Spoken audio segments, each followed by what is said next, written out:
ঈশা গ্রামের একমাত্র শহর থেকে আসা মেয়ে। তার বাবা মা ব্যস্ত আর বন্ধুবান্ধব নেই বললেই চলে। সে শুনেছে গ্রামের এক কোণে পুরনো একটি স্কুল আছে যেটা 10 বছর ধরে বন্ধ।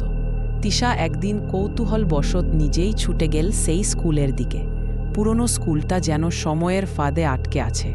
ধুলো মাখা বেঞ্চ, ভাঙা জানালা আর দরজাগুলো থেকে ঠান্ডা বাতাস আসছিল।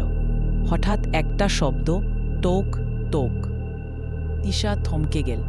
সে ভাবল হয়তো ইন্দুর বা বাতাস, কিন্তু শব্দটা যেন ঠিক তার পেছনেই। তিশা শেষ বেঞ্চের কাছে পৌঁছাতেই মনে হলো সেখানে কেউ বসে আছে। সে ধীরে ধীরে কাছে গেল। একটা কালো ছায়া, যেন ছোট্ট একটি মেয়ে, কিন্তু মুখ নেই, শুধু সাদা চোখ। ছায়াটা ফিসফিস করে বলো, তুমি এসেছ, অনেক দিন পরে কেউ এলো। তিশার গলা শুকিয়ে গেল। সে পিছিয়ে আসতে লাগলো। ছায়া বলো, আমি তিশা না, কিন্তু তুমিও একা, আমিও একা, একসাথে খেলা করো না। তিশা দৌড়ে স্কুলের দরজার দিকে গেল, কিন্তু দরজা বন্ধ। তার পেছনে ছায়ার গলা ভেসে আসছে, আমার নামও তিশা ছিল।